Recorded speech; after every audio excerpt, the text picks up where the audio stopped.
O tema é identidade em crise. Por quê? Quando nós nos constituímos como pessoas, quando nós nos apresentamos a essa vida, tanto ao fato de sermos construídos por ela, quanto de construirmos o ambiente, nós fatalmente vamos incorrer em nos tornarmos alguma coisa. Foi o que Nietzsche postulou, o que Píndaro postulou. Você já percebeu a quantidade de pessoas que vivem ao nosso redor, pessoas com quem a gente lida cotidianamente, pessoas que têm encargos, pessoas que têm algum tipo de atribuição, mas pessoas que estão insatisfeitas com quem se tornaram? Pessoas que viveram, pessoas que cultivaram a vida e pessoas que tornaram-se um destino, mas fizeram isso de maneira equivocada. Qual é a síndrome que existe, que a gente pode identificar, que a gente pode usar para identificar pessoas com esses atributos? A insatisfação com a própria vida. E aí vocês vão perceber, propositalmente, eu coloquei como tema identidade em crise. Muito pior do que não ter uma identidade consolidada, uma identidade sólida, é perceber que você passou um tempão da sua vida vivendo, cultivando, e você acabou por tornar-se um destino do qual você não se orgulha. Você se tornou um destino, você se tornou uma incumbência, um encargo, e hoje você não tem prazer nisso. E hoje a gente vai ver um pouco o porquê é que isso acontece. Eu penso que a melhor das coisas, como eu faço sempre para a gente começar a entrar, é de fato conceituar o tema de observação, o tema de conversa da gente. E a gente precisa pensar o que é a identidade de verdade? O que é essa coisa? Por que eu e só eu tenho uma impressão digital e ninguém no mundo inteiro tem uma nem próxima de parecida com aquela? Eu me deparei e achei simplesmente fantástica a definição árabe da palavra, etimologia árabe da palavra identidade. Etimologicamente, a palavra que é usada para definir identidade em árabe, ela significa um retrato muito bem detalhado, porém incopiável. A subjetividade que existe, o caráter de individualidade que existe posto na identidade, por mais que você cresça no mesmo ambiente, faça as mesmas coisas, tenha irmãos criados pelos mesmos pais, enfim, que você tenha toda a ambiência interna, o ambiente interno é diferente e vai fazer com que você se expresse de maneira totalmente diferente da pessoa que está ao seu lado, pessoa com quem você convive, enfim. A ideia de identidade, ela é sempre associada a uma questão própria, a uma realidade interior que pode ser sim mudada, porque existem dois dos atributos que são manuseáveis. Um deles é um aspecto mineral, que é o temperamento, daqui a pouco a gente vai falar sobre isso. Mas o problema dessa incongruência da identidade em crise está quando esse aparato interno, essa história que eu tenho dentro de mim, ela traz uma verdade interior, atitudes essas com as quais eu não queria me ver ao longo da minha vida. Você quer ver uma coisa? Pessoas que viveram uma vida inteira, eu vou usar um exemplo aqui didático, eu já tive essa percepção, já tive esse desejo, pessoas que vivem uma vida inteira infelizes porque estão trabalhando no comércio da cidade e porque o sonho de consumo delas era trabalhar numa grande empresa. Vamos usar como exemplo a Vale. A pessoa vive uma vida, ela se direciona, ela vive, ela cultiva essa vivência e ela torna-se um destino, até o dia que ela chega e vai trabalhar na Vale. E ela descobre que aquilo não era para ela. Ela descobre que estar naquele ambiente não era o aspecto fundamental para a realização dela como pessoa. Outro exemplo, pessoas que passam uma vida inteira vivendo aqueles amores platônicos. Eu seria tão feliz se eu fosse casado com a fulana. E descobre que estar com a fulana não tem nada a ver com a realização que era possível à própria vida. A identidade em crise significa experienciar uma vida, viver toda uma vida e descobriu que você viveu por algo que não valia a pena. Às vezes um trabalho, às vezes um amor, às vezes... E o bacana da identidade é pensar, o bacana, e onde, como eu costumo dizer, onde mora o nosso problema, é que a identidade, por ser algo tão subjetivo, por ser algo tão individual, ela só existe de maneira contraditória pensando que eu preciso me comparar com alguém. Mas você está falando o tempo todo sobre individualidade, sobre subjetividade. Como é que eu vou concordar com você quando você fala que só existe, a minha identidade só existe porque existe o outro? Imagina se você fosse um sujeito individual no mundo e você fosse o sujeito unitário no mundo, ia ter identidade? Não. A identidade é exatamente o aspecto da diferenciação. E aí é que mora a nossa dificuldade. Eu não sei se vocês já perceberam, com tudo isso que a gente está conversando, essas lives que eu tenho feito, esse material que eu tenho publicado, mas a minha dificuldade está posta no seguinte: infelizmente, nós estamos vivendo a pior geração em termos de decidir e bancar uma decisão. Cada vez mais nós estamos nos apoiando nas pessoas que nos rodeiam, nas circunstâncias que nos rodeiam, nos amigos que nós temos, no trabalho que nós ocupamos, e nós não desenvolvemos a subjetividade que vai nos levar a ter uma individualidade, que vai nos levar a ter uma identidade sadia, uma identidade madura. E aí a gente acaba virando um monte de soldadinho de chumbo, de presépio, que só fica balançando a cabeça e falando que sim. Aí você vive uma vida toda, cultiva uma vida, torna-se um destino para descobrir que o que você fez foi só copiar o destino alheio. Será que vale a pena viver uma vida desse jeito? Quando nós experienciamos, quando nós intensificamos o padrão da nossa própria vida, sabe o que é que a gente faz? A gente vive uma vida de verdade. Qualquer coisa que você fizer diferente disso, como eu falei na semana passada, vai ser uma cópia mal feita da insatisfação, da decepção e da frustração alheia. Então, quando a gente pensa nesses aspectos, que a identidade só é uma identidade de verdade se eu tiver com quem eu me compare, a gente entra num aspecto que é fundamental, que todo padrão de adoecimento, ele só existe quando eu falo uma coisa e vivo outra. A desconexão, a incongruência do discurso com a fala. Por que isso? Você passa uma vida toda vivendo numa família, você passa uma vida toda vivendo em circunstâncias que levam você a ser um cara empreendedor, a ser um cara que vai viver de empreendimento. Sua família é uma família de comerciantes e tal, e aí você decide, porque o grupo de amigos do qual você faz parte é o grupo dominantemente de pessoas que trabalham numa grande empresa, vamos colocar a Vale. Você vive insatisfeito porque você é diferente daquelas pessoas. E aí a gente esquece, eu escutei muito sobre isso esse fim de semana, a gente esquece que a diversidade é a maior das belezas que pode existir no ser humano. E a gente trata o padrão como única possibilidade. Nesse momento, quando eu assumo o padrão, fatalmente, eu vou assumir algo que é do outro para mim. Eu vou tentar, é como se eu tentasse pegar Belo Horizonte e colocar dentro de Itabirito. Eu vou tentar moldar a história de sucesso do outro à minha própria vida, e eu começo a fazer concessões de opções, de escolhas, que não tem nada a ver com quem eu quero ser de verdade, para me moldar, para me conformar ao padrão do outro. A minha dificuldade nisso tudo que a gente está falando, e de verdade, a única coisa que eu queria que você saísse entendendo dessa live, sabe o que é? É que você é uma pessoa que vale a pena ter a história contada. Você não precisa ter ou se propor a ser só a história do outro repetida. Você não precisa ter o trabalho que o outro tem. Você não precisa ter o amor que o outro tem. Você não precisa ter a atividade esportiva que o outro tem porque está fazendo bem para ele. O seu metabolismo pode ser diferente. Você não precisa ter as inclinações. Você não precisa namorar porque o outro está namorando. Você não precisa transar porque o outro está transando. Você não precisa usar droga porque o outro está usando. Nesse momento, quando você se assemelha ao outro, a sua identidade fatalmente vai entrar em crise, porque a gente não consegue manejar aquilo que a gente não teve participação na construção. Eu vou falar de novo. Viver de maneira intensa é viver experienciando tudo que a vida te proporciona, cultivar essa experiência e tornar-se um destino. A partir do momento que você vive aquilo que o outro está te oferecendo, sabe o que você está fazendo? Você está tentando pegar o destino que funcionou para ele e colocar na sua própria caixa, colocar na sua própria roupa, na sua própria roupagem e fazer com que aquilo ali dê certo. Não vai funcionar, não vai dar certo, você vai viver frustrado, você vai viver decepcionado. Ter dado certo para o outro não significa obrigatoriedade de funcionar, de dar certo, de gerar a famosa felicidade, a famosa satisfação para você.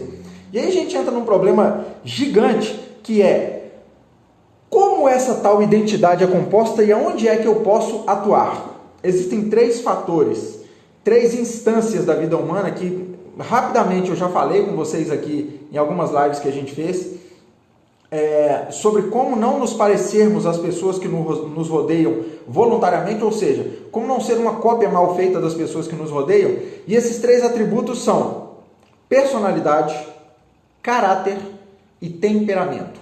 Você só tem um indivíduo integral se você tiver essas três instâncias satisfeitas. E quando eu digo satisfeitas, no temperamento, que é um aspecto mineral da nossa vivência, a gente não tem muito o que fazer. Você nasce com aquilo. Se você nasceu sanguíneo, melancólico, fleumático, colérico, você vai ser aquilo ali para o resto da sua vida. Não tem o que fazer. Como eu já disse aqui, o que você precisa é dominar essa existência, pegar os potenciais temperamentais e usar a seu favor, pegar os dificultadores temperamentais e dominá-los para que você consiga usar aquilo ali como potencial de melhoria. O que é essa tal personalidade da qual a gente fala? E tem tanto para poder ajudar a gente quando a gente entende o que é. Personalidade é a sua forma de se comunicar com o mundo. É a sua forma de mostrar às pessoas quem é você. E aí, o primeiro grande aspecto de problema que eu vejo é que pessoas vivem uma personalidade totalmente degradada pela necessidade de fazerem com que o outro se satisfaça com aquilo que eu sou. Eu nunca vou conseguir 100% de aceitação. Eu nunca vou conseguir que as pessoas, todas elas que estão ao meu redor, me olhem com o olhar que eu gostaria de ser olhado. Sabe por quê? Outro dia eu estava cortando o cabelo e o rapaz que corta meu cabelo falou uma coisa muito bacana. Eu cheguei no salão e falei para ele, revoluciona, pode cortar 1 e 3, que é o que eu faço todas as vezes. E ele falou assim, mas esse negócio que você falou agora é tão significativo, que quando a gente chega e fala revoluciona, na realidade, quando você chega e muda o seu cabelo de lado, quando você chega e coloca o seu cabelo da forma que você acha que o outro vai gostar, sabe como que é que a gente deveria se expressar assim? Por exemplo, eu estou aqui agora, vocês estão me vendo em imagem invertida. Eu paro na frente do espelho e ali, refletido, sabe o que eu faço? Eu coloco a minha imagem da forma que eu acho que vocês vão gostar de ver. Só que você já parou para pensar que a forma que você se arruma, você se olha no espelho e se percebe como bonito, como bonita, é na realidade o inverso do que o outro está vendo? Isso é de um simbolismo absurdo, porque se nós quiséssemos ser de fato aquilo que nós gostaríamos que o outro visse, o que a gente faria é fazer o contrário daquilo que a gente acha legal. Ou seja, eu pintei o meu cabelo para a minha direita. Se eu quisesse de verdade que você visse alguma coisa bela em mim, eu pentearia para a esquerda, porque aí você teria a imagem que eu percebo no espelho. Nossa, Leimar, que papo estranho, que papo esquisito.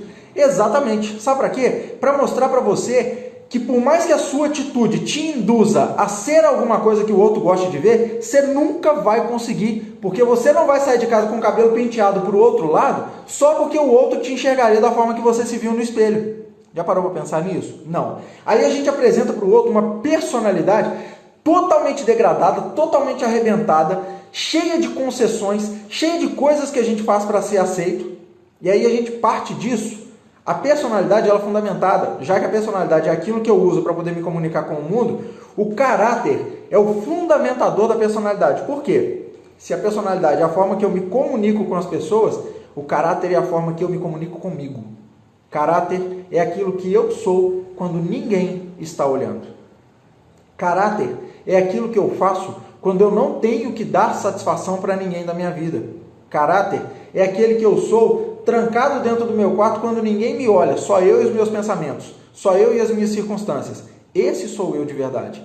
E aí, não é raro você perceber que um monte de pessoas, eu já falei sobre a questão do adoecimento, da incongruência que existe com o falar e o ser de fato, um montão de pessoas ficam tentando expressar uma vida muito benévola, uma vida muito coerente, uma vida muito justa de ser vivida, quando na realidade internamente ela está totalmente arrebentada. Por quê? Ela está indo contra padrões, ela está indo contra valores, ela está indo contra princípios, ela está indo contra uma série de coisas que ela viveu, cultivou e fez com que fosse o destino dela. Você tem noção do tamanho? Talvez você que está assistindo essa live nessa noite esteja passando por isso. Talvez você se perceba trabalhando em algum lugar só porque o salário dali é legal e porque as pessoas acham que o seu padrão de vida é positivo. Talvez você esteja namorando com alguém ou casado com alguém só porque aquela pessoa foi a pessoa que os pais escolheram para você. Ou porque a fulaninha, que é muito sua amiga, falou que era apaixonada por você. Que o fulano ou a fulana eram apaixonados por você. Um dos principais lugares em que isso acontece, a perda da identidade ou a colocação a entrada dessa identidade em crise é no ambiente familiar, porque nós pais, a gente precisa fazer a meia-culpa de que nós criamos os nossos filhos via de regra para ser em termos identitários ou em termos de identidade aquilo que nós fomos. Nós precisamos nos conscientizar, sabe de quê? Os filhos da gente precisam ser, no mínimo, melhores do que a gente, iguais nunca. Eles nunca vão ser aquilo que nós fomos, porque eles estão partindo de quem nós somos, dos erros que nós cometemos, de tudo que nós fizemos. Se nós somos realmente íntegros, honestos em orientá-los, eles vão superar em muito aquilo que nós fomos enquanto seres que estavam desenvolvendo e que estão desenvolvendo uma vivência. Então, tem muito mais a ver com proporcionar, essa questão da personalidade e do caráter, tem muito mais a ver com proporcionar, no caso da paternidade, do que do depreender. Eu já não estou no estágio mais de ficar buscando muita coisa diferente, de construir muita coisa diferente. O que eu quero agora é subsidiar a vida das minhas filhas, é subsidiar a vida de quem está perto de mim, para que elas sejam pessoas melhores do que eu fui. O que não implica em as minhas filhas terem que fazer psicologia porque eu fiz. O que não implica em as minhas filhas terem que seguir uma carreira acadêmica da forma que eu segui, porque elas vão ser melhores comparadas só com elas próprias. Isso é muito importante da gente entender. Temperamentalmente, se nós falamos de personalidade, falamos de caráter, agora a gente precisa falar de temperamento. Eu vejo muita gente se questionando, seja aqui no consultório, seja nos outros lugares onde eu transito, Sileimar, eu sou uma pessoa tão estourada, eu sou uma pessoa tão alheia a tudo que é calma, que é tranquilidade. Mas, parabéns, esse é o seu temperamento. Você pode estar falando não de uma arrogância, não de uma ignorância, não de uma incongruência, não de uma agressividade. Você pode estar falando do seu temperamento, por exemplo, seu temperamento colérico. E você precisar só de uma faísquinha para poder explodir. Ou você pode ser aquele tipo de cara, aquele tipo de pessoa, que se você vê propaganda de margarina, você vai chorar. Porque você é uma pessoa melancólica. Aquela pessoa que normalmente não reage de maneira abrupta quando o outro faz alguma coisa que te insatisfaz, vai para o seu canto, chora. Isso não é motivo para a sua identidade entrar em crise. Esse é quem é você. Se você entra em termos de personalidade, se você garante que a sua comunicação com o mundo é uma comunicação feita de maneira honesta, se você garante que o seu caráter é um caráter que comunica internamente aquele que você está se expressando para fora, para o mundo, sabe o que você precisa fazer? Moldar o seu temperamento, pura e simplesmente. Sileimar, temperamento a gente consegue mudar? Sim. Sabe como? Vivendo de você, por você e para você. Sileimar, mas essa noção é uma noção muito egoísta. Não tem nada a ver com o egoísmo. Sabe? Quando você vive de você, por você e para você, não vai haver identidade de crise. A sua identidade não vai entrar em crise. Por quê? Porque você está se comunicando com o mundo de maneira congruente, de maneira coerente. Você não está teatralizando nada para ninguém. Você não está tentando provar para ninguém alguma coisa em que você não acredita. E sabe como que essa questão da definição da identidade acontece? Basicamente com outro movimento interno que a gente é antagonista em exercer. Amor. Sileimar, o que amar tem a ver com a formação, a consolidação da minha identidade? O amor, eu vi essa definição outro dia, o amor é uma porta que se abre para fora. Toda vez que você se comunica, toda vez que você se entrega, sem querer que o outro te devolva alguma coisa, que você faz isso de maneira voluntária, que você é constituído sem querer nenhuma retribuição em troca, o que você está fazendo é exercendo uma identidade madura, porque você não depende da validação, da aprovação, de que o outro diga, nossa, Sileimar, que coisa linda isso que você fez por mim. Que coisa maravilhosa. O amor sempre vai ser uma porta que se abre para fora. Sempre tem mais a ver com se entregar. A identidade madura, a identidade sadia, a identidade fora do ambiente de crise, sempre tem muito mais a ver com se entregar do que depreender do outro. Isso é muito quarta camada, gente. Daqui a um tempo, hoje não, a gente não tem nem condição de falar sobre isso, mas daqui a um tempo a gente vai falar sobre as camadas de personalidade. Vocês vão perceber que a tríade temperamento, personalidade e caráter é tudo o que nós precisamos viver para ter ter saúde. Seja essa saúde de ordem psíquica, física ou emocional. O amor é uma porta que se abre para fora. Tem sempre muito mais a ver com entregar do que com receber. Tem sempre muito mais a ver com fazer de maneira altruísta do que demandar do outro uma aprovação que, se você não recebe, faz você entrar em crise. Sabe por quê? Lá no começo a gente falou, eu vivo, eu cultivo essa vivência, eu torno-me um destino, mas o outro não aceita isso. O outro não valida isso. Sabe o que acontece? Eu entro em colapso. Por quê? Porque eu achei que eu estava fazendo tudo que era muito bacana, que o outro ia gostar muito, o outro olha e fala, tá, legal. Só isso? Sim, só isso. Você viveu só para ter um tá legal do outro. Você não viveu a sua vida de maneira intensa. Você não viveu a sua vida de maneira coerente. Você não viveu a sua vida de maneira honesta. Então, o aspecto fundamental da identidade, uma identidade fora do ambiente de crise, ela nasce de uma comparação, porque se eu fosse uma pessoa só, se só existisse o Sileimar no mundo, não ia precisar ter uma identidade, não ia precisar ter uma subjetividade, seria só eu. Agora, a identidade fora do ambiente de crise é exatamente o que nos diferencia do outro, o que faz com que a gente seja único. Aí o que eu mais vejo acontecer hoje socialmente é um monte de par de iguais. Gente que corta cabelo igual, gente que compra o mesmo tênis, gente que compra o mesmo carro, gente que vive da mesma maneira, se preocupa em mudar para os mesmos lugares, se preocupa em ter o mesmo padrão de vida, morre de trabalhar para no final das contas não ser validado pelo outro e acontecer, sabe o quê? Viver de maneira totalmente aversiva no que diz respeito à sanidade, de ordem mental, sanidade física, a famosa saúde. Aí a gente olha para o lado e fala, cara, como que pode o fulano de tal ter tanta resistência sendo que ele tem uma vida tão difícil? Sabe por que ele tem uma vida tão difícil e tem tanta resistência? Quando ele estava vivendo, cultivando a vivência e tornando o destino dele, ele não olhou para o de ninguém, ele olhou para o dele próprio. Ele não quis ser nem semelhante a ninguém, ele quis construir a própria história e a partir da construção desses 3 itens da própria história, ele tornou a vida dele uma vida justa, uma vida digna de ser vivida.